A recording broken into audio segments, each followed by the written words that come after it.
I should like to state at the start that I am not now and never have been a communist.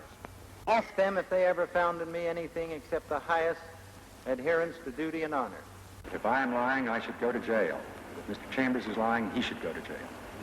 I am not and never have been a communist.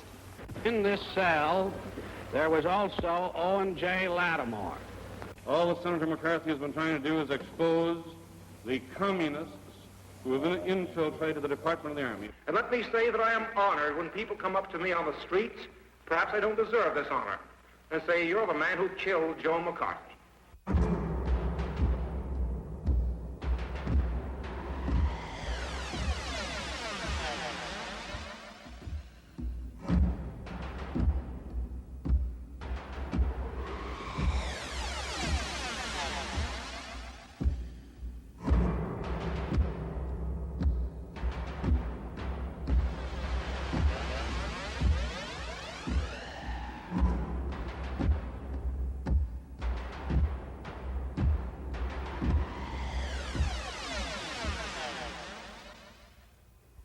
The rapid decline of the power and prestige of the United States undoubtedly will be recorded by future scholars as one of the most amazing events in history. With the defeat of the Axis powers in 1945, the United States stood at the apex of world leadership. She commanded the most powerful military force the world had ever seen. Her economy bolstered scores of nations. She was respected even by her conquered enemies. But long before the children born in that war could vote, the tide had already turned. And by the time their children had grown, the United States had retreated from victory and was struggling for survival in a hostile world. Her military forces had become inferior to those of her enemies. Her economy was reeling under attack by foreign competitors. She was at the mercy of outside energy sources. Her alliances were crumbling. She was hated and jeered at the United Nations. She had been forced to retreat on every continent, while during that same time, over 70 million people each year were being absorbed by international communism. All of this in less than 2 generations. Now the question is why? The accepted view in many circles is that it just happened that way. There were no particular reasons except the normal changing currents of history in an era of rising expectations. There is, of course, another view, a view that is more skeptical of the supposed blind forces of history, and which sees events as caused by people with motives and goals and long-range plans. This is the conspiratorial view of history, as opposed to the accidental view, and it is the conspiratorial view that we shall present in this program. It's our specific purpose to explore the possibility that America, but by the subversion factor.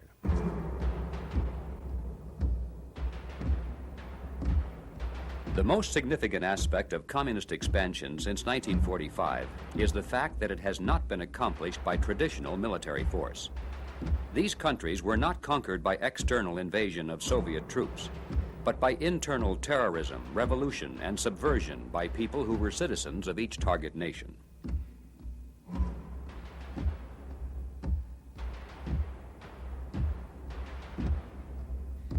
In 1967, Soviet Premier Brezhnev said, "Marxist-Leninists have always understood that socialism cannot be implanted by one country into another by military force, that it is the product of the internal development of a given society."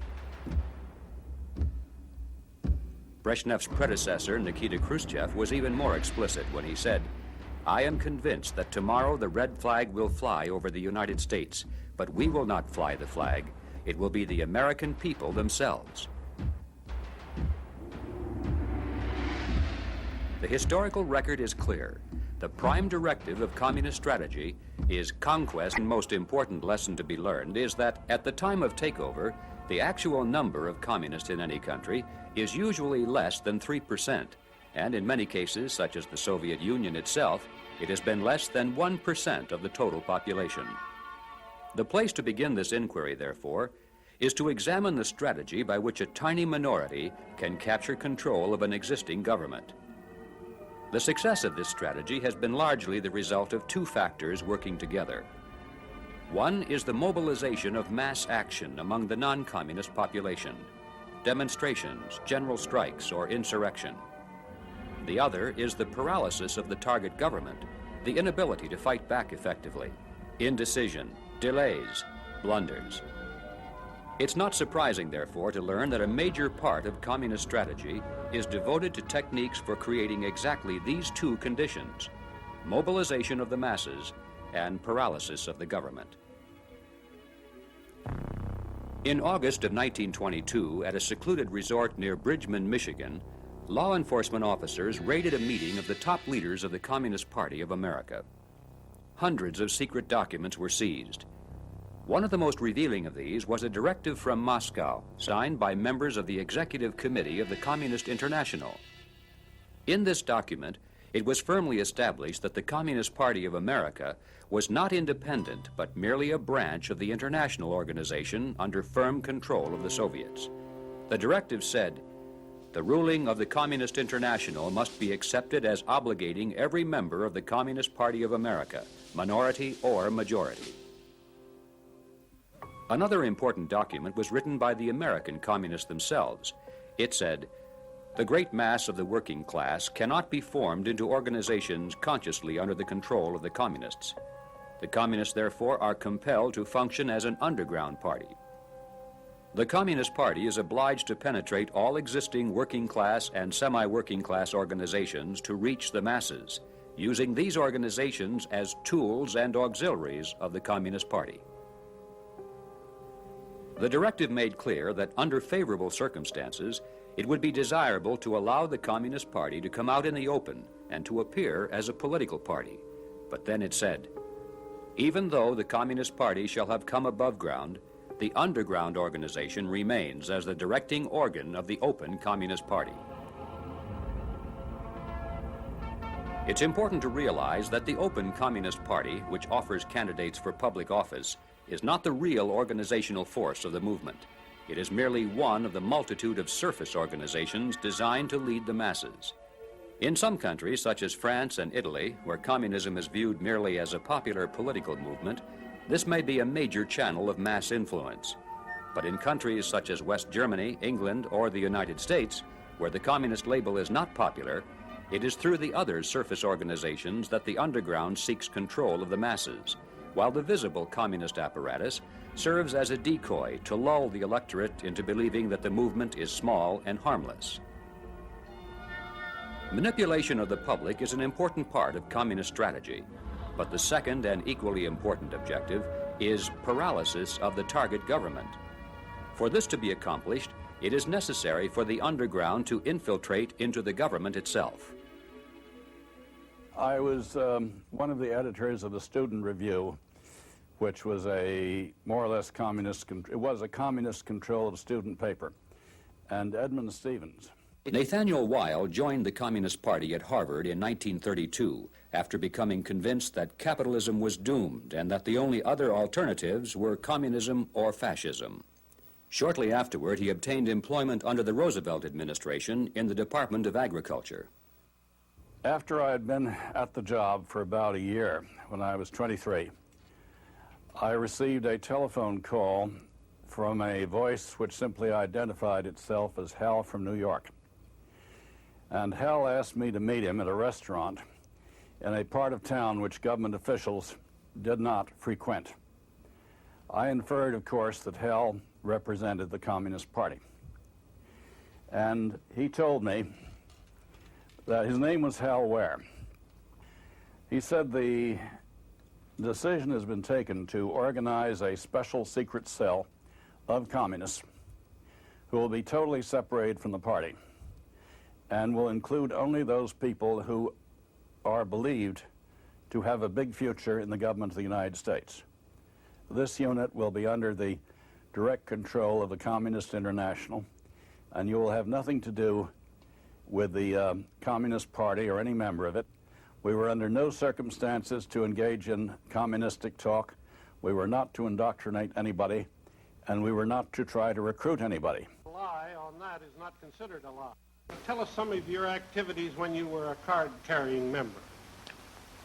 Well, I think they're the usual activities for a communist member, participating in picket lines.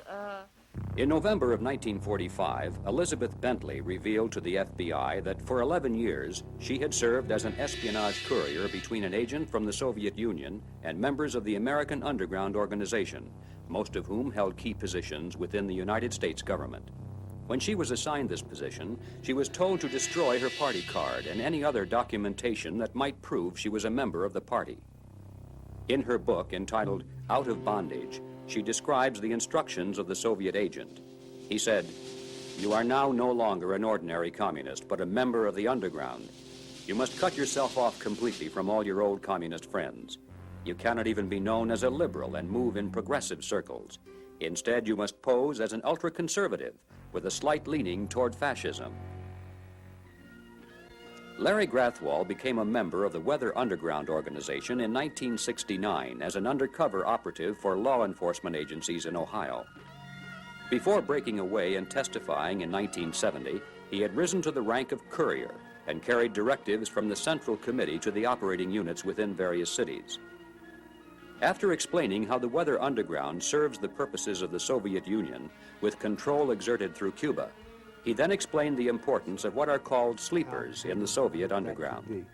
However, I can tell you that while I was with the Weathermen, we had certain people that were recruited out of universities that were not allowed to attend meetings, that were dealt with on an individual basis by the person that recruited them, and the idea was for this person's record to be absolutely clean so that he or she could work themselves into key positions of authority and responsibility and therefore be able to do a lot of damage at the right time. Obviously, it would be best if they were in the government somewhere, but or in public utilities, but really it was sort of like you go on and make your career as best you can. And when the time comes, we'll let you know. So this person could be a vice president or a president of a corporation, multinational or otherwise. Primarily, it was to keep them out of the limelight and keep their records clean. Law enforcement was an area they'd like some of them to get into. As a result of the testimony of scores of individuals from within the communist movement, we're able to get a clear picture of one of the most important components of the underground structure. This is the elite corps, the moles in high places.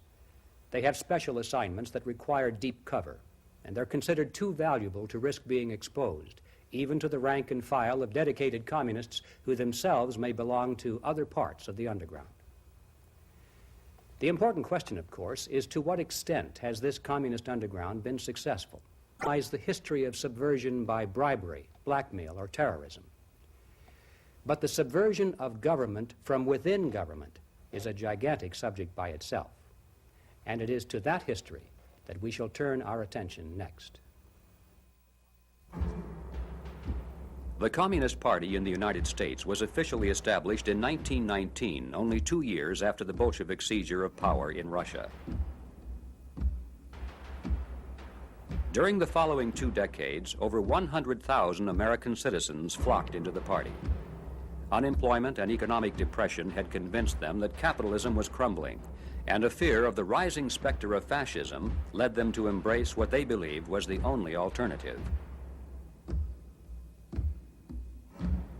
By 1941, when the United States and Russia became allies in World War II, many people viewed American communists as merely patriots and socialist dreamers. And it was in this atmosphere of benign acceptance that the party consolidated its penetration into government. In fact, attempts even to investigate communism were firmly opposed at the highest level. The National Maritime Union was then under control of the communists, it's not now, and they were putting their operatives on ships, and they had a network of intelligence. Robert Morris, for many years, has been a key figure in the anti-subversion program of the federal government. He was chief counsel to the Senate Internal Security Subcommittee, and during World War II was the officer in charge of the counterintelligence unit of the 3rd Naval District in Washington. After describing how President Roosevelt had ordered the Navy to allow Communist Party members to serve as radio operators with access to secret military communiques, Mr. Morris then turned to the subject of Soviet defector Viktor Kravchenko. So we had to meet him clandestinely, and he was with the Soviet Purchasing Commission. And he had with him evidence substantial for that purpose, but instead they were using it to build up a large navy in the post-war period to take on the British and the Americans. And I had extensive evidence of that. When Morris brought this information to the attention of his superiors, he was met with cold indifference, was transferred out of intelligence work, and sent to a battle station in the Pacific. Went down there and gave him all the evidence because Kravchenko was standing by, ready to give more information. So I thought it was quite a coup. And 2 days later, I received orders to get out of the country with only 2 days' notice. Apparently, it came to the attention of the White House. The White House didn't want anyone checking up on what the Russians were doing here. The Office of Strategic Services, known during the war as the OSS, was created to carry out clandestine operations against the Axis powers. It was headed by General William Donovan. It is now known that Donovan, instead of screening out members of the Communist Party, actually made contact with party functionary Eugene Dennis and recruited OSS personnel directly from communist ranks. In Yugoslavia, the OSS vigorously supported the communist resistance forces under Joseph Broz Tito and cut off all supplies to the anti-communist forces under Draza Mihailovic. At the end of the war, the Nazis attempted to surrender to General Mihailovic and to the Americans, but the Allied command refused the offer and insisted that the surrender must be made only to Soviet troops, thus ensuring that Yugoslavia would be in communist hands. Back in the United States, when the FBI provided General Donovan with evidence that some of his OSS personnel were members of the Communist Party, he replied, "I know they're communists. That's why I hired them." After the end of World War II, the OSS became the CIA. Roosevelt issued an order to the Civil Service Commission that investigators were forbidden to ask any questions concerning the communist backgrounds or communist affiliations of any applicant for the federal service. Otto Otepka, for 36 years, was an internal security specialist for the federal government. In 1953, he became chief security evaluator for the State Department. This included, of course, people in such key components of the government as the Office of Strategic Services. One of the most ridiculous things I ever heard of as a part of the relaxation of the security procedures then in effect by the Roosevelt administration was an attempt by the president to allow the Soviet Union to have an NKVD office in Washington, D.C., while in reciprocity, the United States would be allowed to have a branch of the OSS in Moscow. Now, when one knowledgeable studies the composition of the OSS from its inception, who would be ahead in that situation? Obviously, the Soviet Union. Why is that?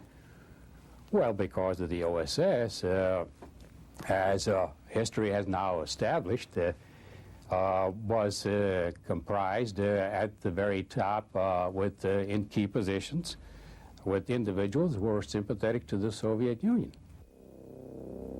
Many of the early recruits by such events as the Hitler-Stalin Pact of 1939, the Soviet invasion of Finland, and the bloody purges by Stalin. The innocent idealists dropped out of the party, but by this time many of their comrades had become hardened revolutionaries and continued to follow.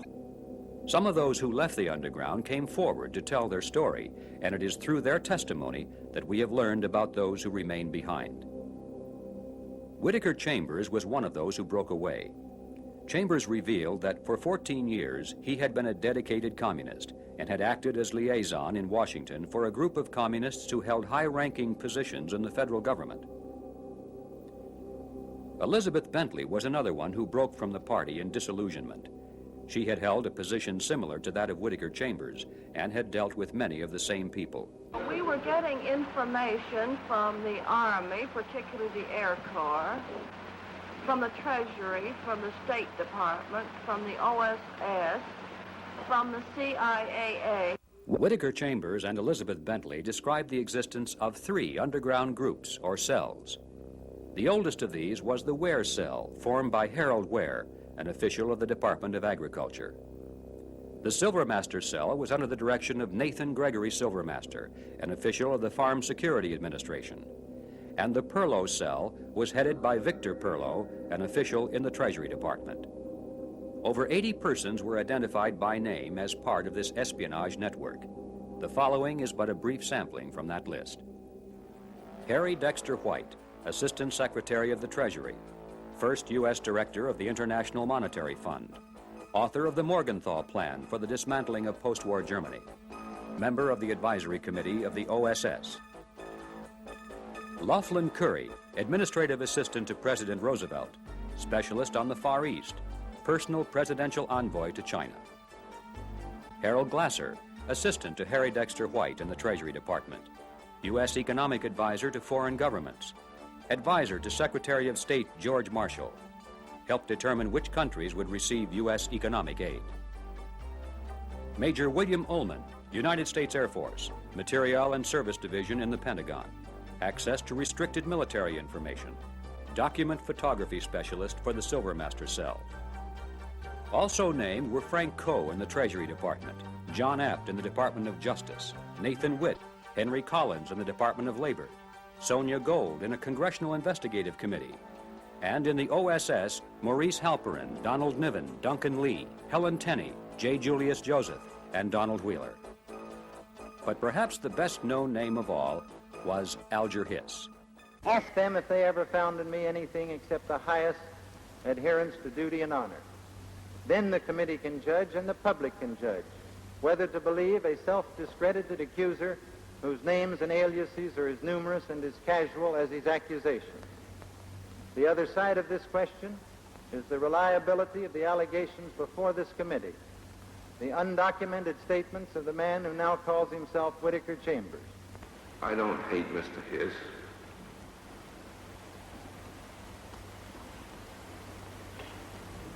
We were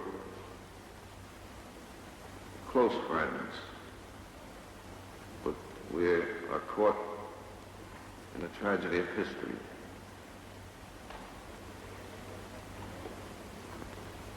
Mr. Hiss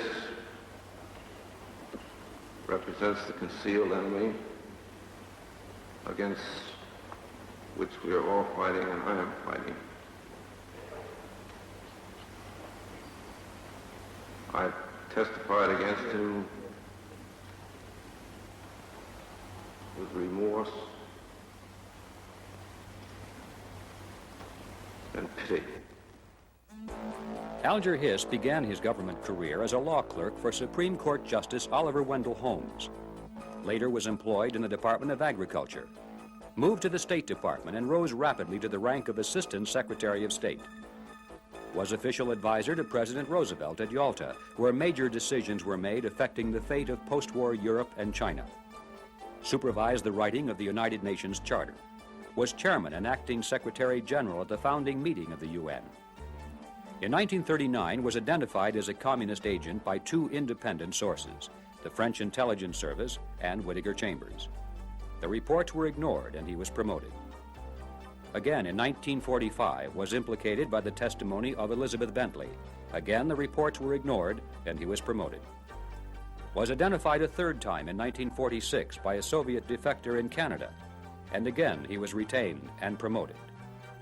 Finally, after being identified a 4th time by former communist Hedda Massing, was convicted in 1950 for perjury in connection with his denials of espionage activities. Was released from prison in 1954 and began a public campaign to vindicate himself as the victim of a frame-up. In the years following the conviction of Alger Hiss, Nathaniel Weil became yet one more former member of the Soviet underground who testified that to his personal knowledge, Hiss was guilty as charged.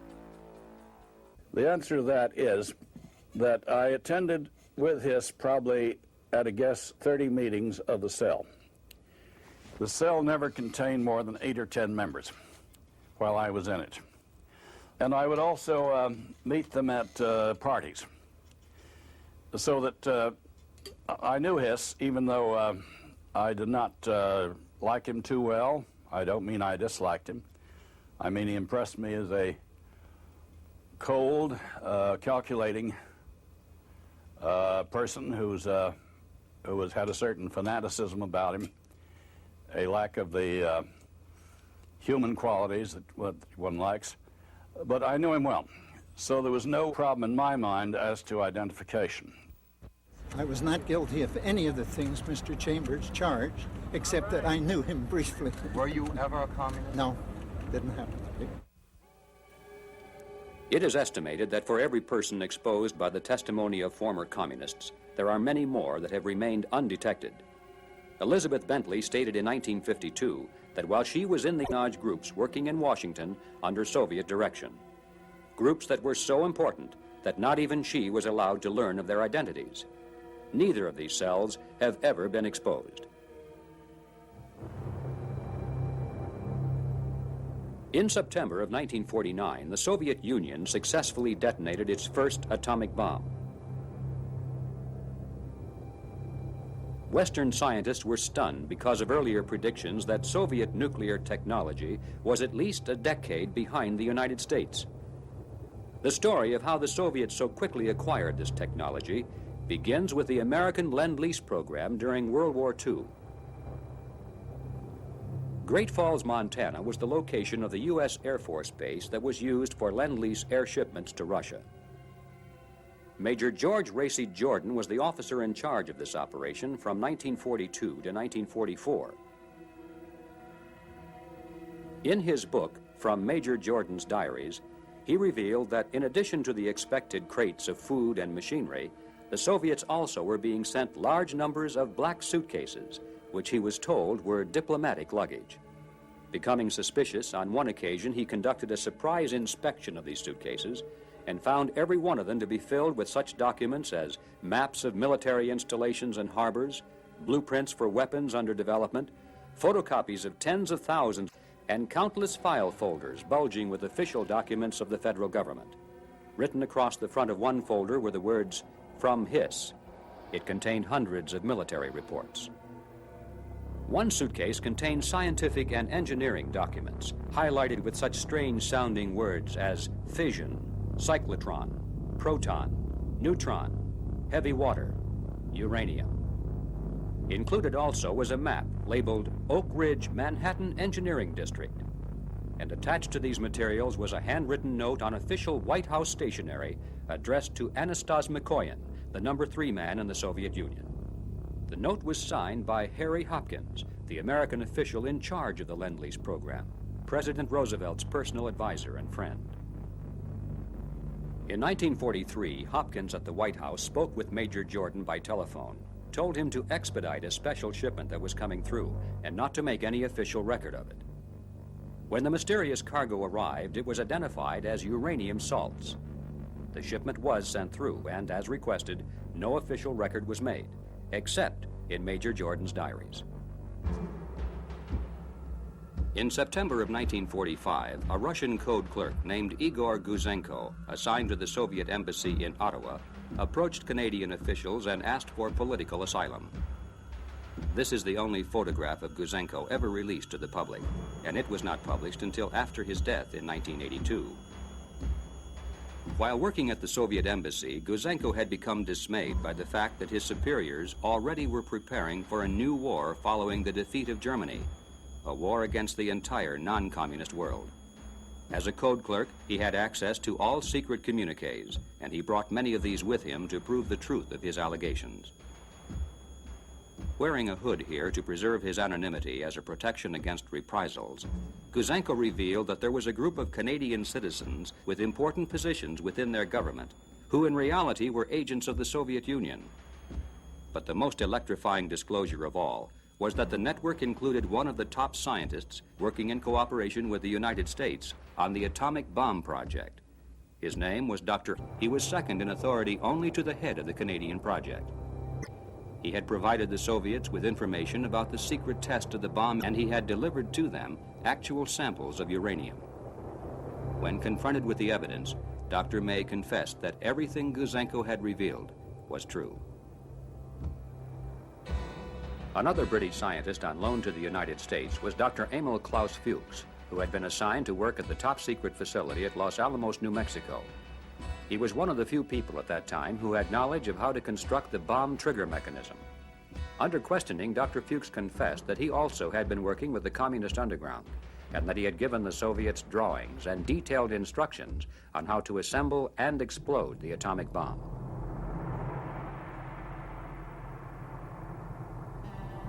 The confession of Dr. Fuchs led investigators to an American chemist by the name of Harry Gold, who was the man who hand-delivered the vital documents and drawings to the Soviet Vice Consul in New York.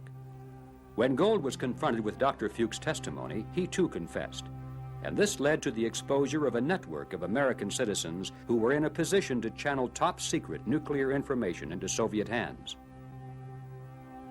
The trail led to David Greenglass, the man who made the actual drawings of the bomb's trigger mechanism, and to his sister, Ethel Rosenberg, and her husband, Julius, who were convicted and executed for their part in coordinating the espionage operation. At the conclusion of the trial, federal judge Irving Kaufman declared that this was the crime of the century. He said, "I have searched my conscience to find some reason for mercy. It is not in my power to forgive you." Also convicted at the same trial was Morton Sobel, who had attempted escape to Mexico to avoid prosecution. And finally, the trail of espionage led to Professor Philip Morrison, who admitted earlier Communist Party membership and who had access to virtually all secrets of the A-bomb while employed at the Manhattan Project. In retrospect, it is now clear that the detonation of the Soviets' first nuclear weapon in 1949 was an achievement not of research and science, but of espionage and subversion. Following the disclosure of the Soviet theft of America's nuclear technology, congressional committees began to take an interest in learning more about communist penetration into government. In 1947, for example, Louis Boudens was called to testify before the House Committee on Un-American Activities. He had served as the managing editor of the official communist newspaper, The Daily Worker, and had been a member of the party's National Committee. Boudens later revealed that one of the government's most respected experts on China, Owen Lattimore, was a member of the communist underground. In this cell, there was also Owen J. Lattimore. This I know from reports received in the Politburo and given to me officially as managing editor of the Daily Worker. Owen Lattimore was the man who was sent to China by President Roosevelt to serve as the official U.S. advisor to Chiang Kai-shek, the nationalist Chinese leader who then was struggling to prevent a communist takeover of his country. John Stuart Service was another State Department China expert who came under investigation. In 1945, Service was found responsible for transmitting hundreds of classified and top-secret documents to the staff of Amerasia magazine, a communist-controlled publication. There they were copied and transmitted to the Soviet Union. Service was reprimanded for indiscretion, but not released from employment. In fact, he was later promoted to head of the State Department's Information Service. The Senate Subcommittee on Investigations uncovered evidence of similar problems in the government printing office, where many classified documents are printed and distributed. Also in the Voice of America program, which was designed to reflect the American viewpoint through radio broadcasts in Europe. And in the American Overseas Libraries, which were part of the State Department program, supposedly to combat communist propaganda abroad. The CIA and its predecessor, the OSS, came into the spotlight on numerous occasions. In 1952, the head of the CIA, General Walter Bedell Smith, stated publicly that he was sure there were communist agents working inside his organization. No less than 3 defectors from the Soviet KGB have stated that this is so. They are Anatol Golitsyn, Yuri Nosenko, and Mikhail Golanevsky. Although their testimony has been clouded by controversy, the fact remains that there never has been an outside investigation of subversion in the CIA. The military is another critical branch of government that never has been investigated for possible communist penetration, even though there is evidence that serious problems may exist. In Italy, for example, in 1967, Giorgio Rinaldi confessed that he had been part of a Soviet underground operation involving 300 officers in NATO, some of whom were American military officers. In 1954, Lieutenant Colonel Yuri Rastorov of the Soviet Secret Police sought political asylum in the West. He had been the director of Soviet espionage operations in Tokyo. After coming to the United States, he revealed that he personally had worked with several members of the American Military Intelligence Service. In 1964, Swedish Air Force Colonel Stig Wennerstrom admitted that for 14 years he had transmitted information to the Soviets regarding nuclear strike capabilities of NATO and the United States. When asked where he obtained this information, he replied that it was from the head of the American Intelligence Service at the Pentagon. Turning to the legislative branch of government, Senator Barry Goldwater in 1975 was interviewed on television and revealed that communists had infiltrated into the office staffs of as many as 9 members of Congress. This information, he said, came from the CIA commission of which Vice President Rockefeller was a member. I was told when I was flying to the funeral of Chiang Kai-shek with Vice President Rockefeller that his committee had learned of instances where the offices of senators had been infiltrated by Soviet agents or Soviets or something. I said, "Are you going to publish that?" He said he would, but it was never published. I asked him once why it wasn't. He said, "I was requested not to publish it." Now that you've asked me, I'm going to... It was never revealed who requested the Vice President not to release these findings. Infiltration into legislative staffs is a major accomplishment for the Soviets. But even more important is the placement of agents into the legislature itself, men who are legally elected to office. In 1961, the House Committee on Un-American Activities published a report entitled "The New Role of National Legislative Bodies in the Communist Conspiracy." This report revealed that a number of communists, posing as Republicans or Democrats, had been successfully elected to the state legislature of Washington, the Michigan Senate, and the United States Congress, and that the Communist Party had boasted of its role in helping to elect candidates in a number of states, including California, Ohio, New York, and Illinois. By the mid-1950s, the underground apparatus of the Communist Party was in serious trouble. The one thing a conspiracy cannot survive is exposure. Yet a steady stream of former communists and FBI undercover operatives gradually was exposing the entire operation to public view. This was accomplished primarily through congressional investigative committees, which put the testimony of these people into the public record. And one of the most important aspects of this history is the fact that even though the President and the heads of various government agencies repeatedly were informed by the FBI and given names with documented proof, almost never were these Soviet agents removed, and in fact many of them were promoted until the investigative committees of Congress stepped in, made the information public, and created external pressure for action. As far as the communists were concerned, something had to be done to stop these committees. And it is the story of how they succeeded in that counterattack that we shall take up next. There's no contest between Senator McCarthy and the Department of the Army.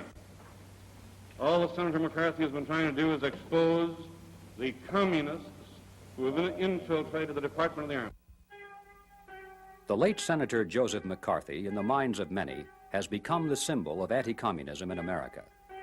His detractors have used the word McCarthyism to mean political hysteria and lack of concern for the rights and reputations of innocent people. His defenders view him as the fallen warrior against the hordes of pro-communists in both government and the press. It's not our purpose here to retell the McCarthy saga, but it is important to observe in passing that McCarthy's critics seldom have challenged his basic facts, choosing instead to condemn him on questions of 205 security risks in the State Department.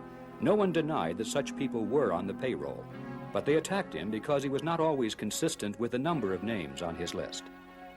When he said that there were pro-communist books in the overseas library program, there was no question of it, but he was condemned instead for book burning. No one denied his claim that security risks were employed at the secret testing laboratories at Fort Monmouth, but they criticized him for obtaining this information from a document he was not authorized to have. And when he charged that General Ralph Zwicker had protected and promoted a known communist in the military, his facts were never challenged.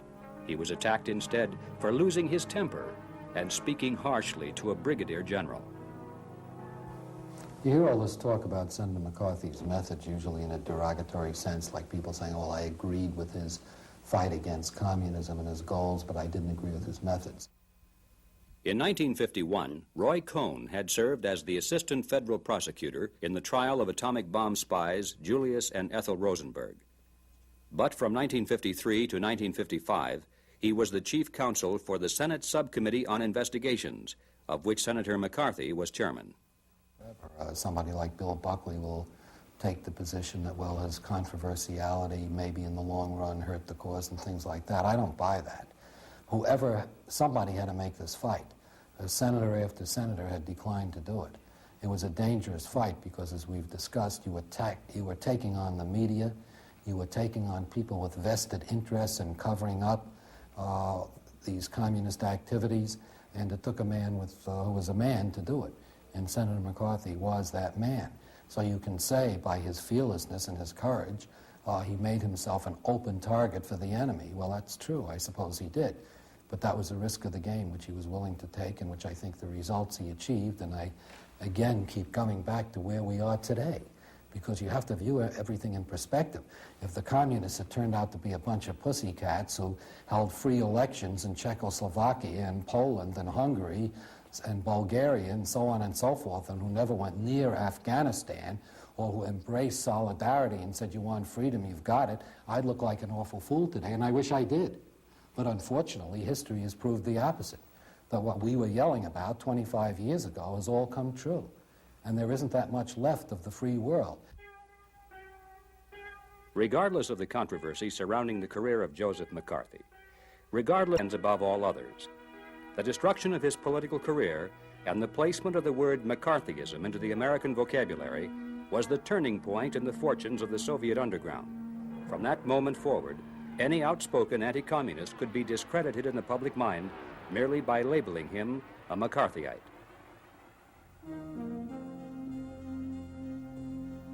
The next phase of the campaign against internal security was to convince the general public that communism is not an internal threat to the United States, but that investigative agencies of our own government are. Members of the Soviet underground have worked diligently to promote this point of view through a host of non-communist organizations which they control.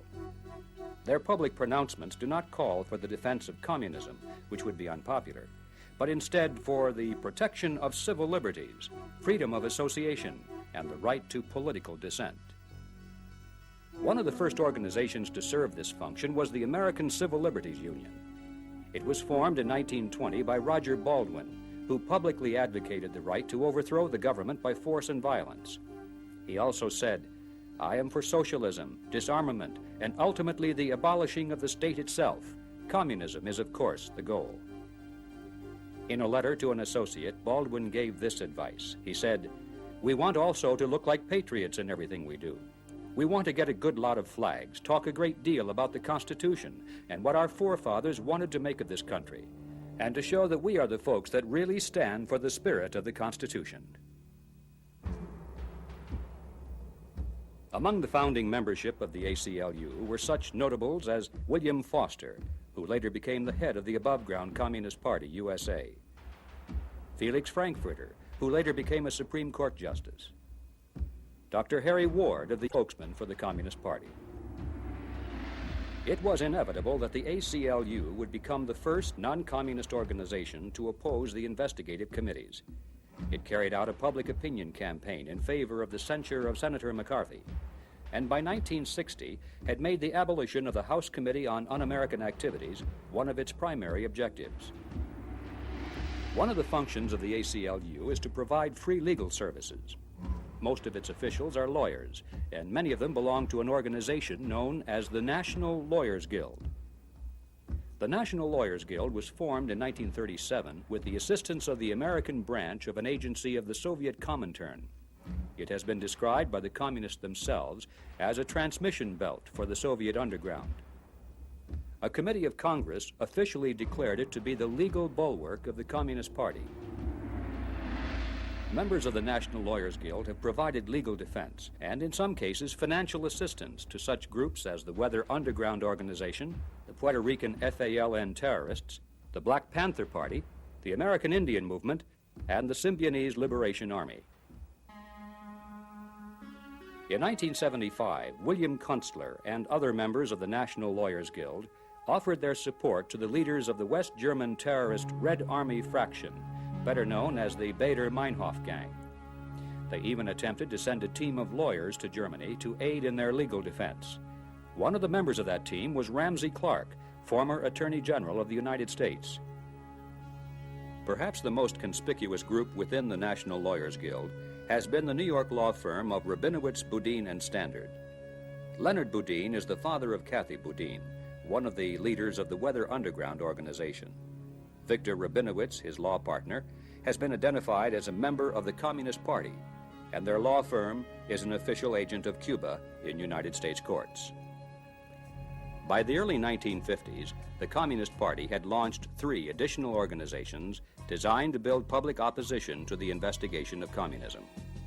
The first of these fronts was called the Civil Rights Congress, which used the theme of defending minority rights as a means of raising money for the legal defense of Communist Party leaders. The second was the National Committee to Abolish the Un-American Activities Committee, in which 7 of the 13 national officers were identified members of the Communist Party. The third was the Emergency Civil Liberties Committee, officially cited in 1958 as a communist front. Frank Wilkinson has been an organizer for both the National Committee to Abolish the Un-American Activities Committee and the Emergency Civil Liberties Committee. On 2 separate occasions, he has been identified in congressional hearings as a member of the Communist Party.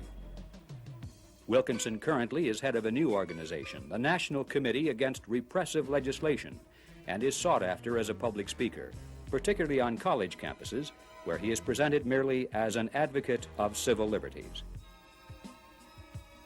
Let us turn now to an actual event to see how these people and organizations have been able to achieve their objective. The event was a public hearing before the House Committee on Un-American Activities held in San Francisco on May 12, 1960. The purpose of the hearing was to gather testimony regarding the influence of the Communist Party in the San Francisco area.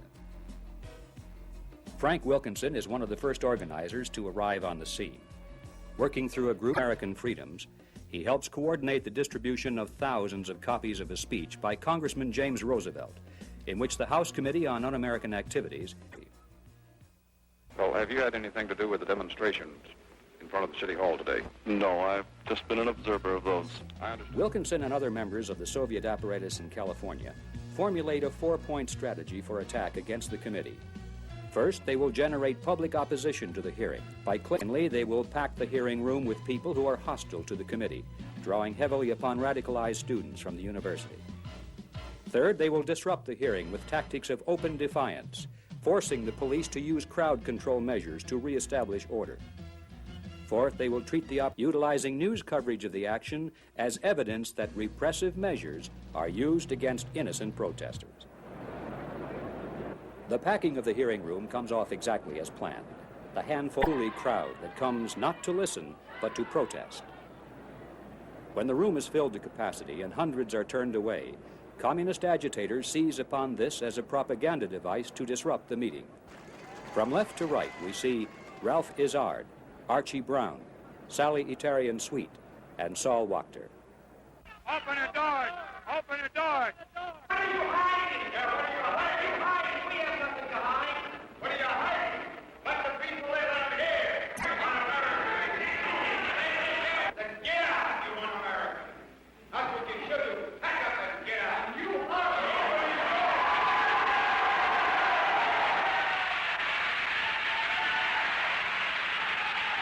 Open the doors. Here comes the Goose Squad. This is Americanism. Watch this Americanism in action. Wow, watch this Americanism in action. Watch this American. Dog.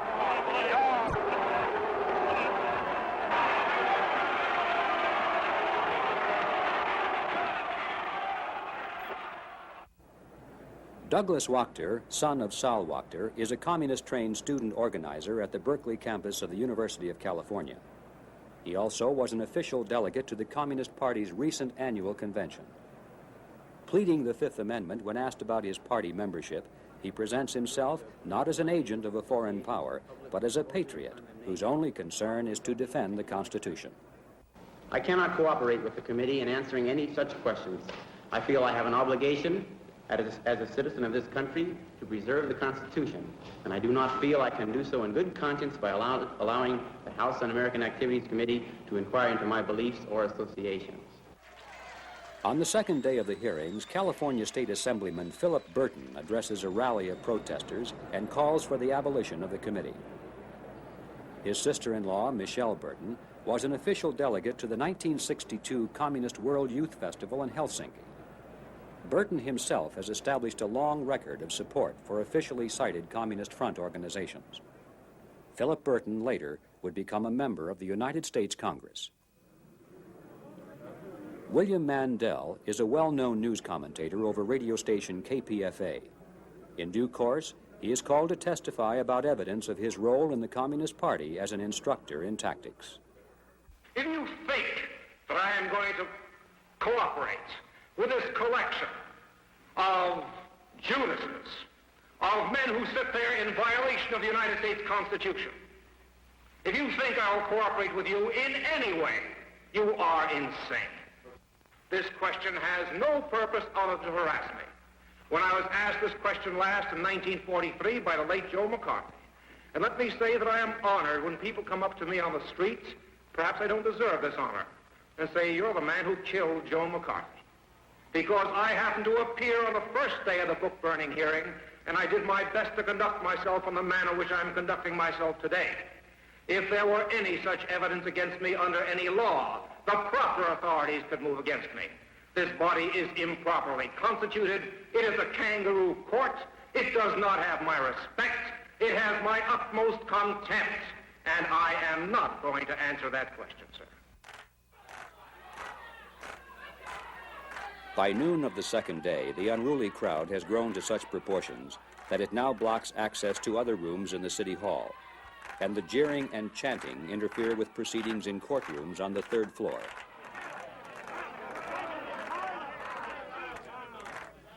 It is inevitable that the judges are compelled to register official complaints with the police, who now have no choice but to ask the demonstrators to leave. Taking orders from their leaders, the crowd refuses to budge, even in the face of fire hoses.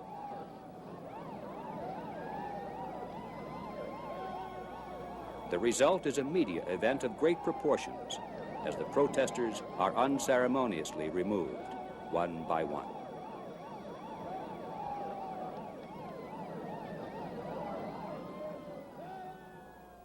The final phase of the strategy, as you recall, was to force the police into using crowd control measures, which then could be offered as evidence of alleged police-state brutality against innocent and peaceful demonstrators. And so it was. The People's World, the official communist newspaper in San Francisco, prepared a special supplement which was widely distributed on college campuses and to waterfront workers. Thousands of leaflets also were distributed entitled "From Blackmail to Blackjack." The leaflets said that students were peacefully demonstrating and defending the most cherished American freedoms when fire hoses, clubs, and blackjacks were used against them, without warning and without provocation, to browbeat and smash the public opposition to the House Committee on Un-American Activities. The same theme, in one variation or another, also was carried in much of the nation's non-communist press. Well, that was 1960. By the 1970s, the campaign against internal security had greatly expanded in terms of the number of people and organizations involved, in terms of professionalism and sophistication, and also in terms of objectives, because by this time, the target of attack had broadened to include not only the investigative committees of Congress, but all intelligence gathering operations. In our next program, The Open Gates of Troy.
What they were doing there was making bombs.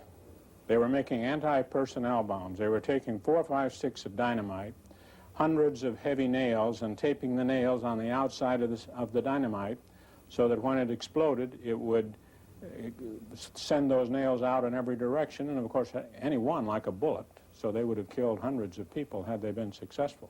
But because of my activities and other people's activities, the weathermen had to spend a lot of time trying to determine who the informants were, who the police agents were, and this distracted them from their goals. The two disinformation departments, again under the supervision of the Soviets, decided to start a long-term operation against the CIA. I believe in the naming of the names of CIA people working abroad. I think anybody who thinks that the Communist Party of the United States is a serious threat to the security of the United States in any way. Vice President Ford will be sworn in as president at that hour in this office.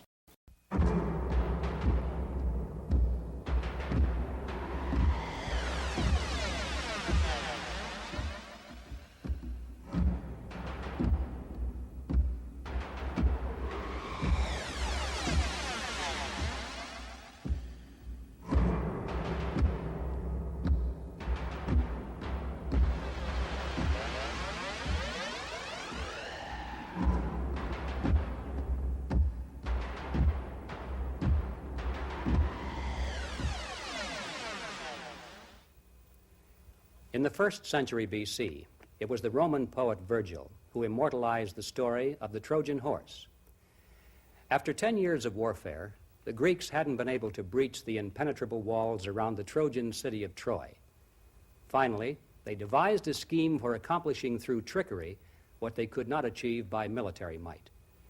They built a large wooden statue of a horse and placed it outside the city gates, supposedly as an offering to the gods and a tribute to the Trojans, who were led to believe within its wooden belly.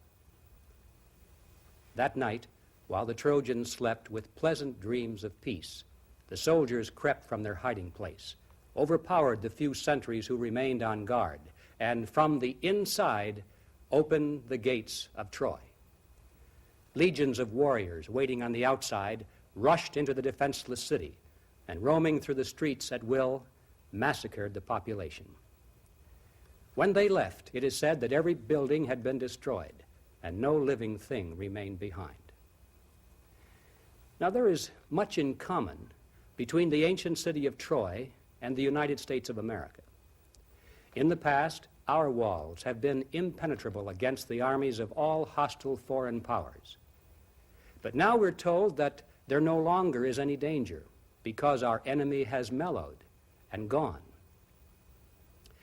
Is it possible that we too have been lulled into pleasant dreams of peace, while there are those who even now overpower our sentries and pull upon our gates from the inside? The answer to that question is the subject of this program.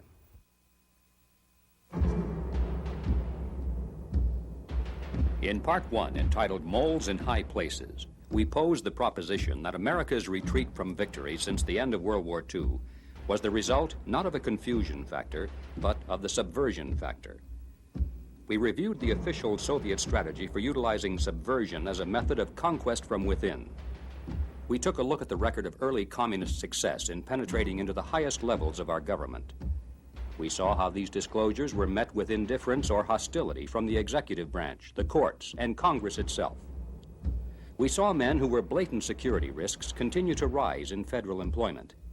And finally, we documented the process by which the Soviet underground in the 1960s launched a successful campaign to disrupt and discredit the investigative committees of Congress. By the 1970s, the drive against internal security was ready for the next stage of development.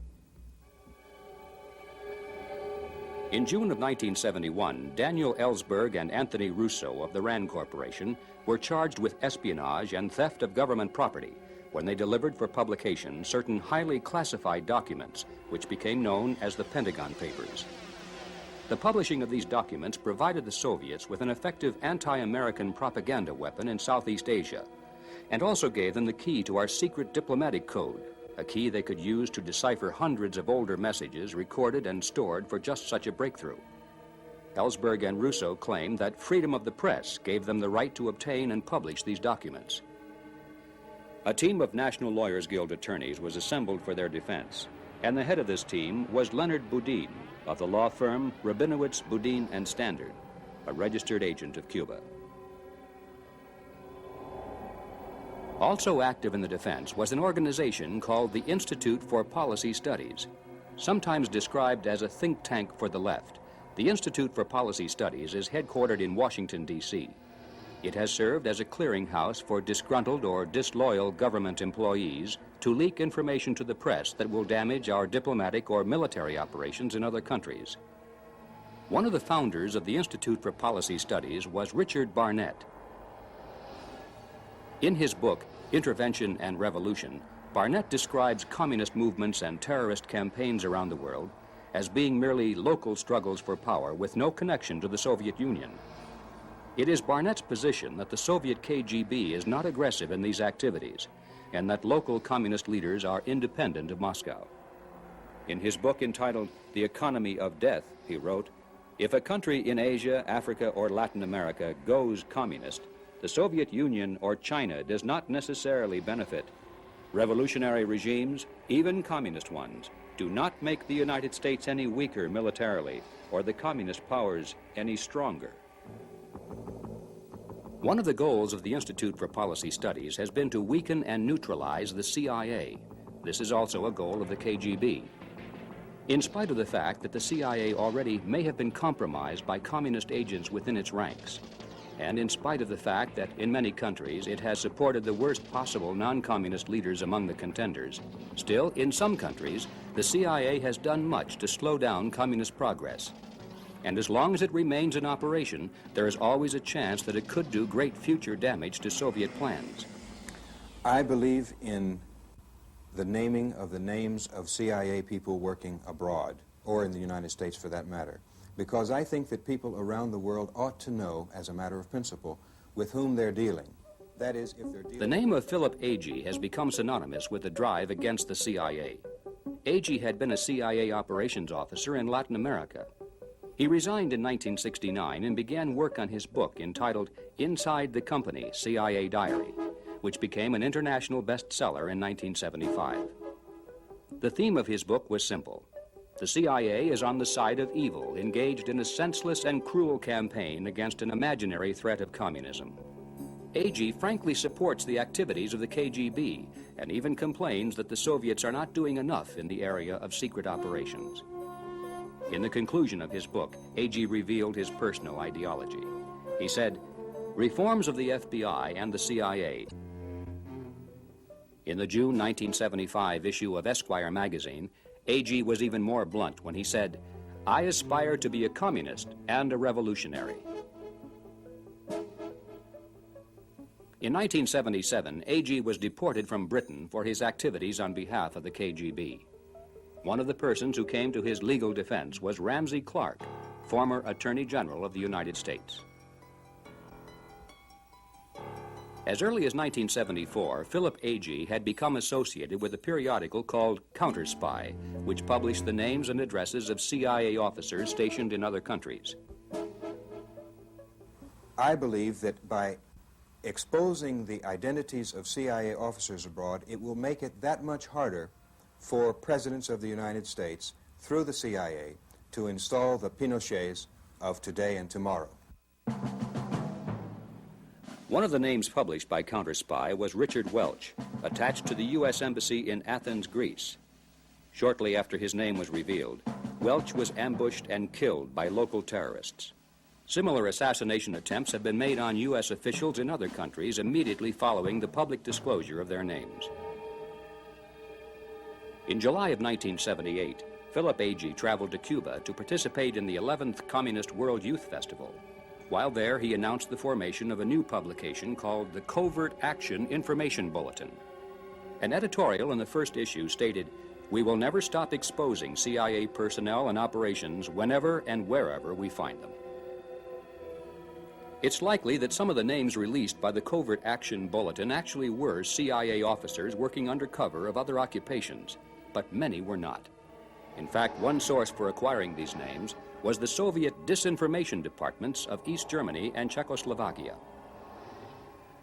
One of the men responsible for compiling this list before seeking political asylum in the West was Vladislav Dittman, the officer in charge of the Department of Disinformation in Czechoslovakia. The two disinformation departments, again under the supervision of the Soviets, decided to start a long-term operation against the CIA, making life as hard as possible for CIA. That is to label many American diplomats, politicians, cultural representatives abroad as CIA agents and paralyze their positions. Specifically in 1966, the first major operation was to prepare a book which is called Who is Who in CIA. Shortly after coming to the United States, I found this book in many bookstores. I have it at home. Covert Action Bulletin, or is this AG's group, the group? Yes, that's right. It's one of the major sources of information about CIA man. Of course, that's ironic because that is a communist disinformation. Another anti-security organization headquartered in Washington, D.C. is called Security Studies. It is directed by Morton Halperin, who traveled to England with Ramsey Clark to assist in the legal defense of Philip Agee. Halperin previously had been employed in the National Security Council as the senior assistant to Henry Kissinger. Halperin, in fact, was the man who personally prepared the Pentagon Papers for the government before they were illegally transmitted to the press. Later, he spent 5 months working with Leonard Boudin and other members of the National Lawyers Guild as a special consultant in the defense of Ellsberg and Rousseau. Mr. Halperin has become another prominent spokesman for the point of view that there is no threat of communism, that we can best combat the secret operations of the KGB by ourselves doing everything in the open, and that there is no need for us to be concerned over Marxist-Leninist movements in any country. Absurd. The notion that there is a Marxist-Leninist conspiracy in the world, in light of the very, very substantial differences between various countries who call themselves Marxist-Leninists, is absurd. I think the only people left who take Marxist-Leninism seriously are American right-wingers who have a need for seeing a conspiracy opposed to them. And I think during our interview, Mr. Halperin remained soft-spoken and composed while discussing questions of civil liberties and constitutional rights. But when we asked him about the Communist Party connections of his associate Leonard Boudin, this was his reply. That's absolute nonsense, and you know that's absolute nonsense. Mr. Boudin can speak for himself about his past affiliations, but I think that's, first of all, totally irrelevant to the question of the defense of Daniel Ellsberg, and also absolute nonsense. Leonard Boudin has been a member of the National Lawyers Guild probably for the last 30 to 35 years. He's been... Mr. John Reese is editor and publisher of Information Digest, an internationally recognized bi-weekly report specializing in matters of Soviet covert operations against the United States and the free world. It's very interesting to note that in the trial of William Miller and Mark Felt, who were two senior officials of the FBI, harassed in the courts under the Carter administration for their efforts to stop terrorism, a stipulated document was entered into the court record which said that Leonard Boudin had been a secret member of the Communist Party USA. Now, I think this is important, Mr. Griffin, that it was a stipulated document, and that in legal terms, I understand, is one that was agreed by both the attorneys for the defense and for the prosecution. Mr. Halperin denies that the Communist Party is an arm of international conquest. He portrays it as merely another political party, interested only in sharing power, not capturing it. I think the Communist Party is, like the Republican Party, a political party. I think there may have been people in it as there may have been people in other political groups who took orders from foreign powers and who may have violated some laws of the United States. And if they did, the government has the right to investigate them. Anyone can become a Republican or Democrat. Could anyone join the Communist Party? I did not understand the function of this interview was to discuss the Communist Party, and I don't think I have anything useful to say on the subject. Now these people come up and they advocate something, but they don't advocate it as a communist. They advocate it as a distinguished professor or a former foreign service officer or somebody who served in the National Security Council, and they're taken at face value with what they're saying. And they are succeeding in making a wrong presentation of the state of the world today. And I say give them all the liberty in the world, but identify them so that when they do talk, we know who they are and that it's the voice of Moscow speaking and not the voice of our American academe. In January of 1977, Morton Halperin became chairman of a new organization called the Campaign for Political Rights. It was launched at a 3-day meeting held in Chicago, sponsored by the National Lawyers Guild. When we asked Mr. Halperin about the role played by the National Lawyers Guild, again he became upset by the question. I think when you attempt by asking questions about was the Campaign for Political Rights started by the Lawyers Guild, which will then be followed by a question of did I know that the Lawyers Guild was named by the California Un-American Activities Committee as a communist front, that the only conceivable purpose of such questions is to attempt to smear organizations and to discredit their work by tenuous and illegitimate connections which are absolutely irrelevant to what they're doing and can serve no other purpose than pure McCarthyism. That brings us up to date in terms of the more prominent individuals and organizations which have been working to dismantle our internal security system. The names have changed over the years, but the methods and the rhetoric have not. Now, in spite of the fact that this campaign has been going on now for well over 30 years, and in spite of the fact that it enjoys the backing of a major foreign power with almost unlimited funding and full-time professional leadership, still, many Americans are of the opinion that somehow we have survived the attack. Surely someone in government is watching these things. That, of course, is a comforting thought, but unfortunately it is not a reflection of reality. We shall take a hard look at that reality in the next part of this program.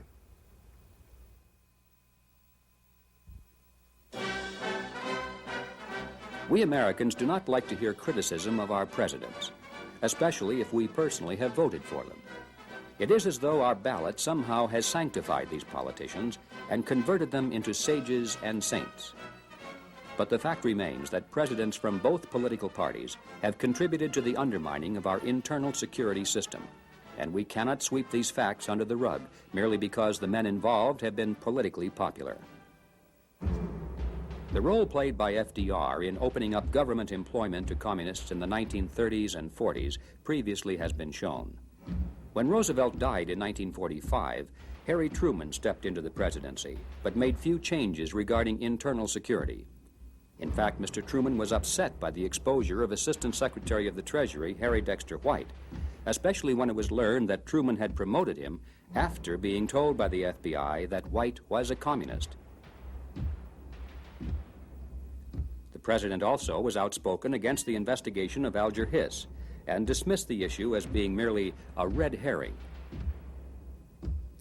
To prevent a repeat of these exposures, he issued orders forbidding the entire executive branch of government from giving to congressional committees any information contained in employee personnel records. This included the State Department. Although President Eisenhower had been elected to office partly on his campaign against subversion in government, employees of the executive branch to turn over to Congress any information regarding questions of internal security. With this single act, one of the main sources of information about subversion in government suddenly was cut off. The Supreme Court also has played an important role in the destruction of our internal security. For example, in 1956, communist organizer Steve Nelson was sentenced to prison for violating the Pennsylvania Sedition Act. But then the Supreme Court ruled that the Pennsylvania law was unconstitutional because supposedly it had been superseded by the federal Smith Act. this decision struck down the existing internal security laws of 42 states. Then, in a second decision, the Supreme Court declared that provisions of the Smith Act were null and void. In 1964 and 1965, the court struck down the laws that required American communists to register as agents of a foreign power. The justices did not deny that these people really did act as agents of the Soviet Union, but they declared that compelling them to register as such would violate their constitutional rights. These are but a sampling of over 30 decisions of the Supreme Court, mostly under the leadership of Chief Justice Warren, which have made it impossible to prosecute or even to investigate subversion in government. The Warren Court now is gone, but those who followed have not challenged these decisions, and the damage remains unrepaired. Another setback to our internal security program was the selection process by which government employees who administered that program were assured of being of a liberal or pro-Soviet point of view. Those who adhered to a hard line on security were eliminated, such as Otto Otepka, Chief Security Evaluator for the State Department. Shortly after the election of President Kennedy, Otepka was called to meet with Secretary of State Dean Rusk and Attorney General Robert Kennedy. They asked me about my attitudes and policies and procedures with respect to the administration of personnel security administration in the State Department under the new Kennedy administration. And I was given a specific case, and that was on Walt Whitman Rostow. I was asked whether or not it would be possible for Rostow to come into the State Department without the benefit of a background investigation. Otepka replied that he could not issue a clearance for Walt Rostow because he already had been investigated by the CIA and the Air Force, and on both occasions was found not to be suitable for employment because of security questions. This made the Secretary, and particularly Bobby Kennedy, very unhappy, and Kennedy said, in referring to the decision of the Air Force to turn Rostow down on a prior occasion, he said, "Those Air Force generals who did this are a bunch of jerks."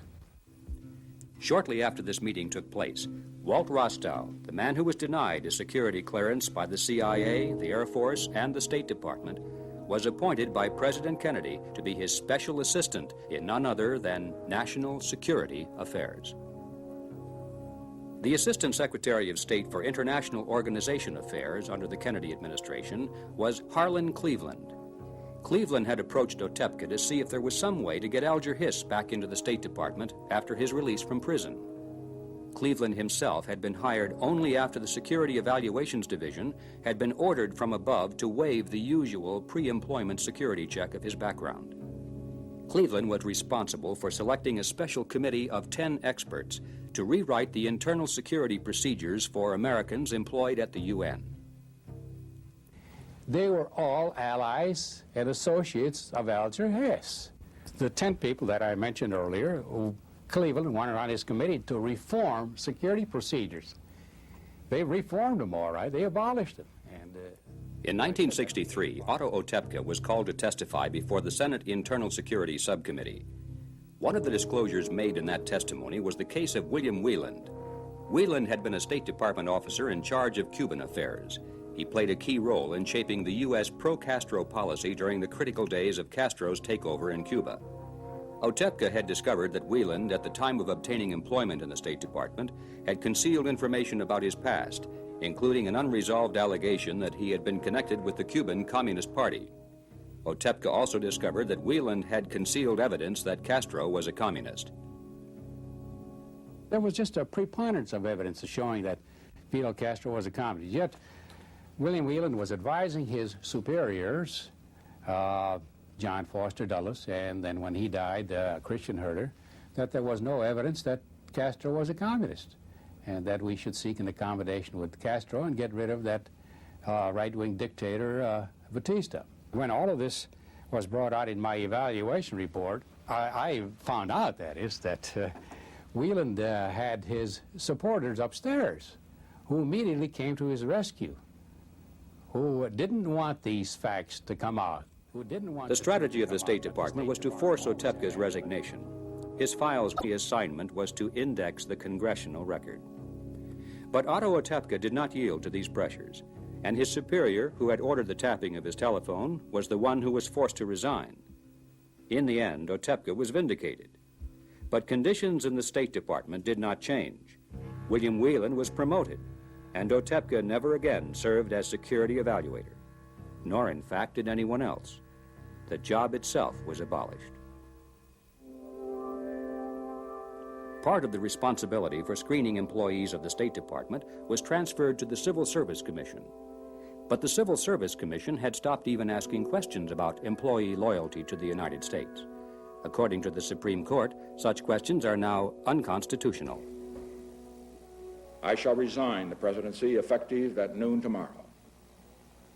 Vice President Ford will be sworn in as president at that hour in this office. The Watergate scandal that engulfed President Nixon in 1974 proved to be an unexpected source of help to the campaign against internal security. With the public preoccupied with stories of unethical behavior of White House officials, it became easier to sell the idea that the real threat to America was not from communist subversion, but from our own government. In Congress, this attitude was expressed by an increasing support for legislation to abolish the House Committee on Un-American Activity. Backlash, the pro-abolition forces were easily defeated when the issue came to a vote. In 1974, the final vote was only 86 in favor of abolition, with 247 against. But the following January, a change in the procedures of the House of Representatives placed into the hands of the Democratic caucus the power to appoint committee chairmen and to establish House voting rules. The man elected as chairman of the Democratic caucus that year was Congressman Philip Burton, the same man who 15 years earlier had helped to lead the disruption of the House committee hearings in San Francisco. Burton wasted no time in using the power of his new position. With the help of Congressman Robert Drinan, a Catholic priest from Massachusetts, and with other longtime foes of the committee, he drafted a measure to abolish it. This was not in the form of proposed legislation that, as in the past, could be openly debated, but as one of the new operating rules of the House. As such, it could not be singled out. All the rules had to be accepted or rejected as a single package. A no vote would have paralyzed Congress until a new package could be rewritten. Many congressmen who favored the continuance of the committee were unwilling to delay the opening of Congress, and others were equally unwilling to vote against their own party caucus. And so, on January 14, 1975, the House Committee on Internal Security ceased to exist. After the vote, Congressman Drinan was recognized on the floor of the House and introduced into the congressional record a tribute to Communist Party member Frank Wilkinson for his efforts on behalf of the successful abolition campaign. With the elimination of the House Committee, the Senate Internal Security Subcommittee became the only anti-subversion investigative body left in Congress. But it too had powerful foes. The committee actually was a subcommittee of the Senate Judiciary Committee. One of the members of the Judiciary Committee was signed. In March of 1977, Kennedy finally succeeded in gathering enough support to cut off all funding for the Internal Security Subcommittee. Abolished by lack of funding, there have been no hearings and no investigations since that date. Once the investigating committees of Congress had been silenced, the FBI became the primary target of attack. One of the first moves in this campaign was to destroy the prestige and morale of FBI agents by publicly charging them with criminal activities. This had long been a tactic of the ACLU and the National Lawyers Guild, but it wasn't until the Justice Department of the federal government assumed this task that the strategy became effective. In April of 1978, Mark Felt, formerly the number 2 man in the FBI, and Edward Miller, his assistant in charge of the Domestic Intelligence Division, were indicted in federal court. The purpose of these entries was to search for information that would reveal the whereabouts of terrorists who were known to be responsible for bombings in New York and Washington. Another purpose was to discover the planned locations of future bombs so they could be intercepted and destroyed beforehand. FBI Associate Director Mark Felt tells the story. In March of 1970, a luxury townhouse in Greenwich Village, New York, blew up. It was a tremendous explosion. And as an interesting sidelight, out of the smoking and dust and rubble ran two females. One was completely naked, and the other had a pair of jeans. That was the Kathy Wilkinson and Catherine Boudin. They went to neighbors and got clothes and eventually were spirited out of the country to Cuba. But the interesting thing, and most people don't know this and they should, what they were doing there was making bombs.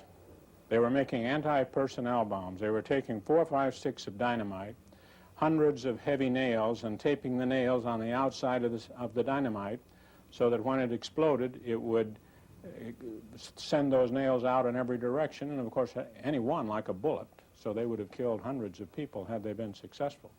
I was very concerned, and at that time, I authorized FBI agents to enter the apartments of 5 members and supporters of the Weather Underground, trying to search for information that would tell us where the next bomb was going off, or what their plans were, or where the fugitives were, intelligence information.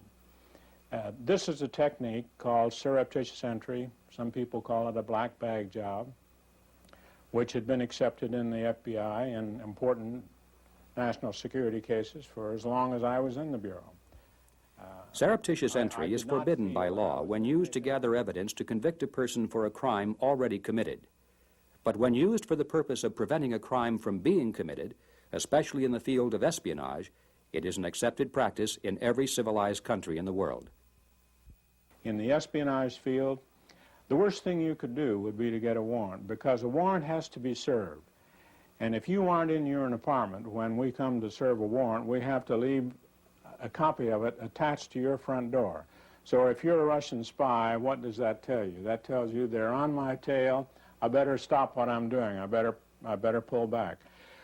From the counter-espionage standpoint, you can't let the enemy know what you're doing or how much you know. So in 1977, the Civil Rights Division of the Justice Department, under Attorney General Griffin Bell, pressed formal charges against FBI agents in New York, claiming that the use of surreptitious entry into the apartments of members and supporters of the Weather Underground had violated their constitutional rights. I happen to know that the Civil Rights Division was recommending the indictment of from 50 to 60 FBI agents in New York as a result of this investigation. Well, that was, at that time, was when I felt I had to do something. So I came forward and made a public statement and said that I had authorized those, that if anyone was responsible, I was responsible. Ed Miller, who was another Bureau official, came forward a few days later and said pretty much the same thing. And it was as a result of that that Miller and I were indicted for violation of the civil rights of these individuals. On April 20, 1978, Mark Felt and Edward Miller arrived at federal court in Washington, D.C. for their arraignment. Former agents awaited their arrival at the steps of the courthouse to demonstrate support. It was clear that more was at stake than the future of 2 men. The FBI itself was on trial by its enemies.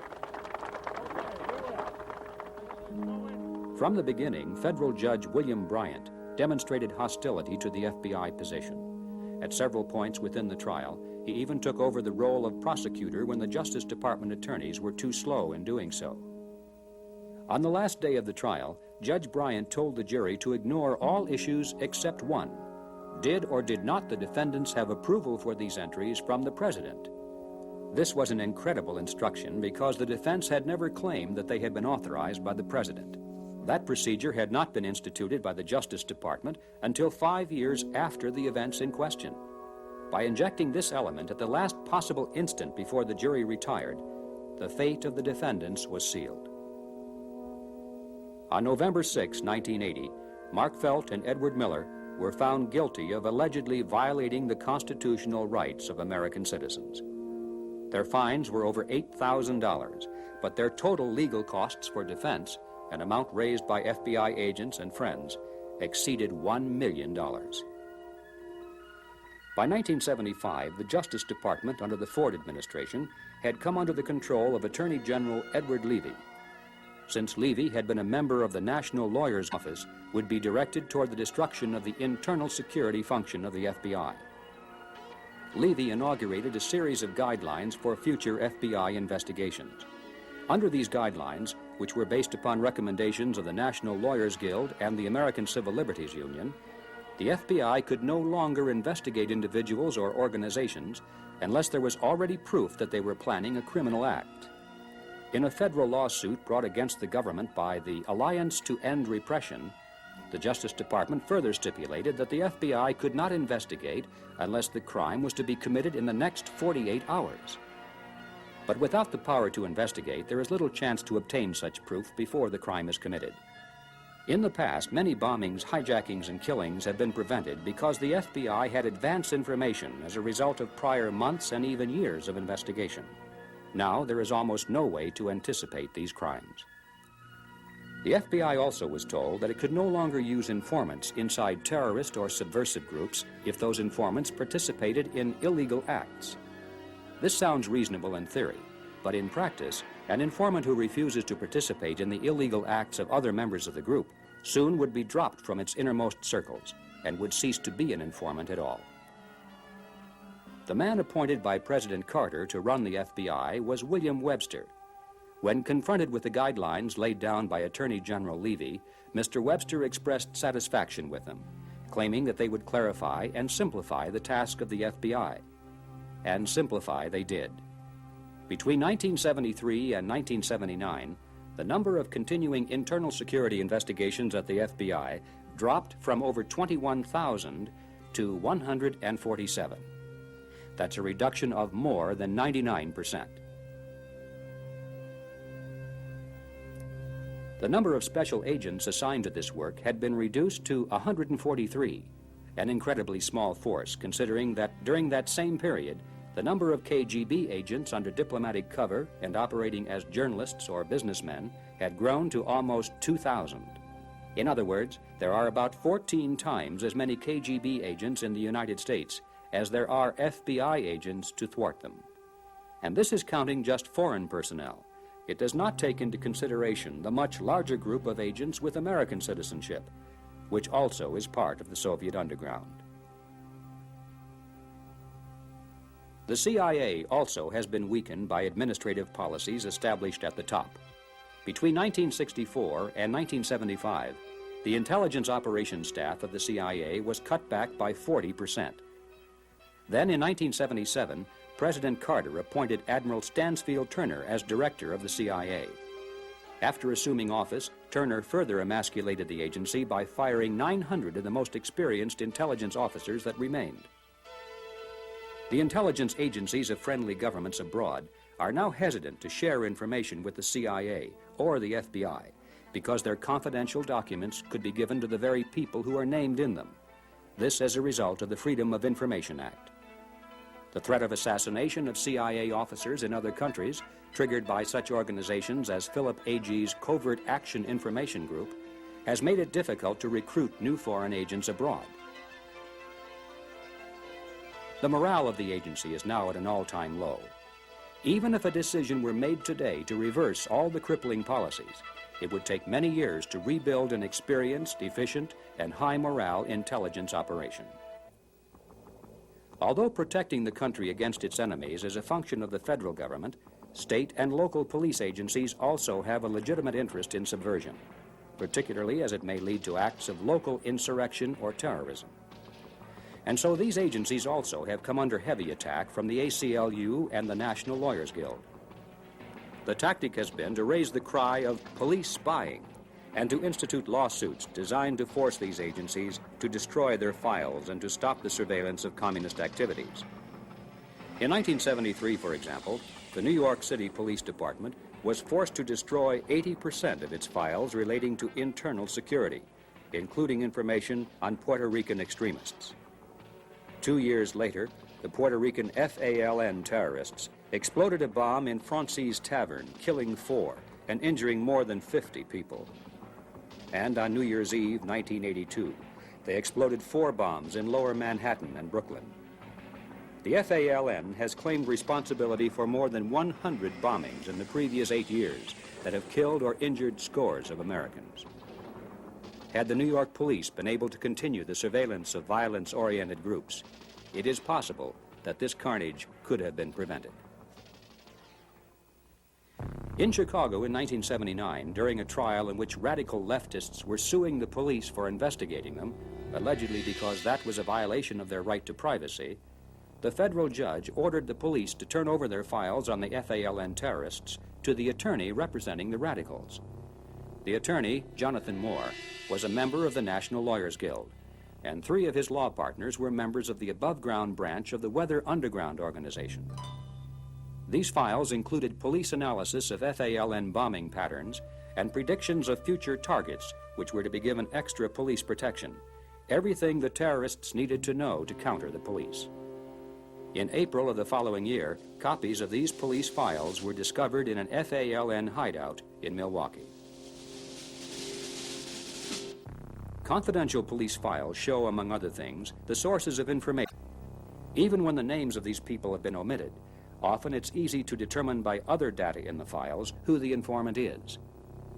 This results in that person being expelled from the group under investigation, or in some cases, exposed to the danger of physical harm or death. In Los Angeles in 1982, involving a case in which the police were being sued by the ACLU, acting in the name of the Coalition Against Police Abuse, the attorneys demanded a complete list of all ranking ex-officers now employed in the nuclear power industry, a blueprint of all organizational units within the police department showing the detailed function of each, and a list of names of all the officers in each of these units. The intended use of this information can only be imagined, but it clearly would not be for the benefit of law enforcement. Because of the legal harassments of this kind, state and local police agencies have been forced to curtail or to abandon the surveillance of communist activities at the local level. There now are cities in the United States which the president has been advised not to visit because there is insufficient intelligence data to anticipate terrorism or assassination attempts. If the Weather Underground organization had been allowed to run amok in 1969 and 1970, I don't know how many people might have been killed. But because of my activities and other people's activities, the weathermen had to spend a lot of time trying to determine who the informants were, who the police agents were, and this distracted them from their goals. And I have no doubt that there's a good number of people alive in this country today because of what myself and other people did. The tools that most policemen use, the tools that the FBI uses, all of a sudden became suspect, attacked. During the 1970s, John Ashbrook was one of the few members of Congress who fought for a strong internal defense against communism. This statement, given before our cameras in Washington, D.C., is taken from his last public interview before his sudden and unexpected death in 1982. Again, the government is virtually stripped naked when it comes to this particular aspect. There is no loyalty program. I once, at a hearing, had the opportunity to interrogate the director of the program in the FBI supposedly having loyalty. I said, well, if you found a communist in the government now, what could you do? He said, well, you really can't do anything. Can't ask them questions. They don't keep records. They don't have a loyalty oath. The liberals in the last 15 or 20 years have virtually made government service open to communists by the destruction of the loyalty program and by making it impossible for the FBI or even the Civil Service Commission to make any checks. I would challenge anybody to say that the FBI or the Civil Service Commission could even investigate a communist if you knew one were working for the government. That's how far they've gone. That's how much we've failed.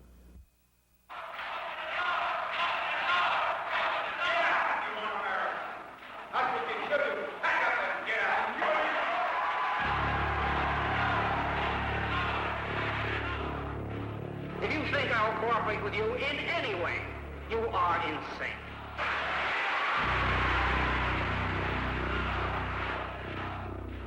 Mr. Chairman, I move to abolish this committee and to seal its records so that no longer do we have to face the spectacle of innocent Americans being And harassed. furthermore, I say that no agency of this government has any business inquiring into a person's loyalty to the United States. That is McCarthyism and can only lead to the kind of witch hunt The purpose of this program has been to review the record of Soviet penetration into the United States government. The lesson of history is that nations fall to communism from the inside. The primary strategy for conquest has not been military invasion, but internal subversion. Yet, in spite of this reality, the United States has allowed all the layers that once existed as protection against internal subversion to be stripped away. First, the important investigative committees of both the House and the Senate were abolished. Then the Internal Security Division of the Justice Department was eliminated. The Subversive Activities Control Board was terminated by lack of funding. The Attorney General's list of subversive organizations is no longer published or even maintained. The counterintelligence units of the armed forces have been severely limited. The FBI has been forced to reduce its internal security activities by over 90%. State and municipal police agencies have all but abandoned their intelligence units. And the CIA has practically ceased to function as a defender of American interests around the world. Communists in our government? Well, to many Americans, the response is, so what, and who cares? What harm can they possibly do to a great and powerful nation as the United States? But recent history already has answered that question. It is the history of American paralysis in world conflict. Having fought a world war supposedly to protect Europe from Germany and to save China from Japan, at the end of that war, we gave the Soviets all of Eastern Europe, Manchuria, the Kuril Islands, the Chinese port of Dairen, the northern half of Korea, and half of Germany.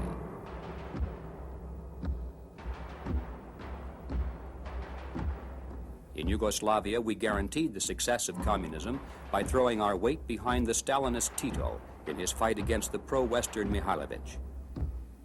After the war, in a project called Operation Keelhaul, we used American troops to round up anti-communist refugees all over Europe to be shipped back to Russia where they faced execution or slave labor in Siberia. This broke the back of the anti-communist movement in Europe. We supported the communist forces of Mao Zedong in their war against Chiang Kai-shek and actively worked behind the scenes to bring about the communization of China.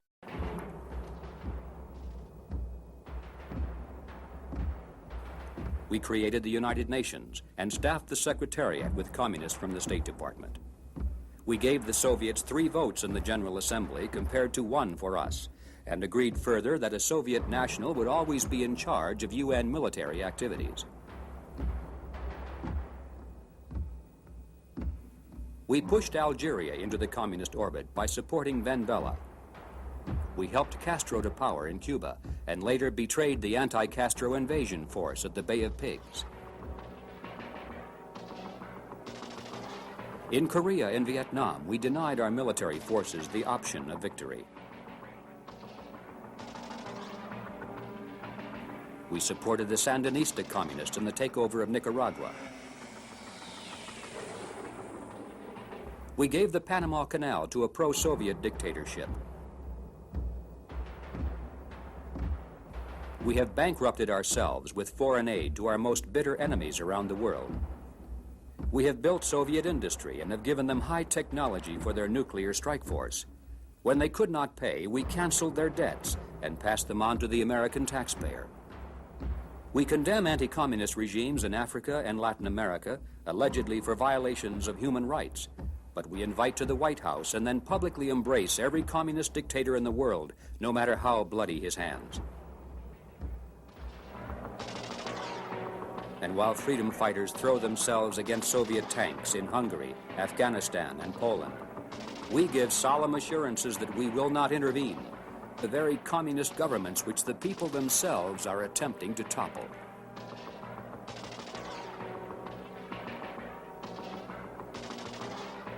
The hard reality is that communism would not be a major force today without the massive help received from the United States government, and that America's retreat from victory since World War II is the result not of a conjunction factor.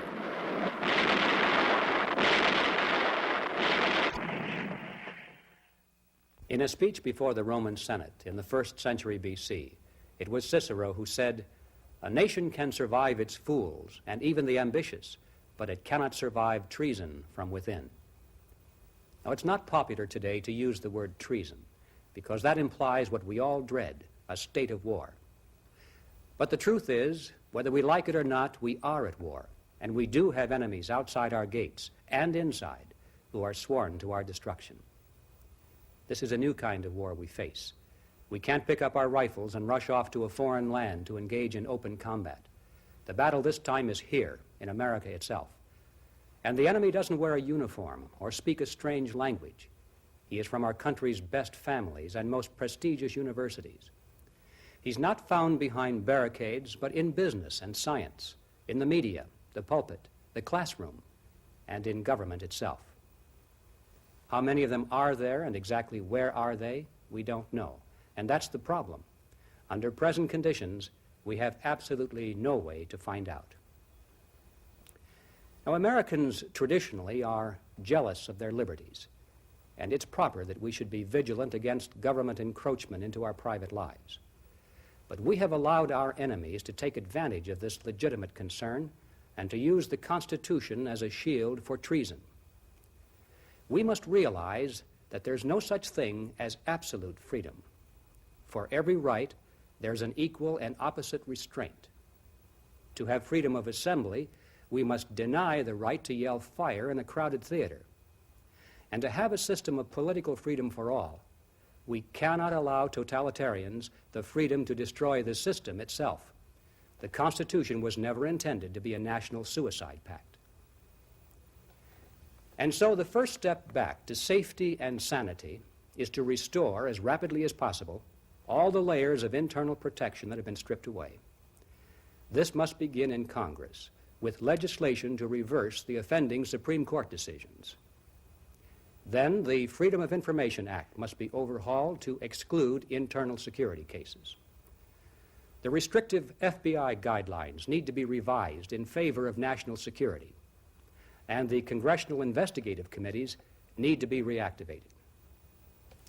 Now, in 1981, the Senate did establish a subcommittee on internal security and terrorism under the chairmanship of Senator Jeremiah Denton.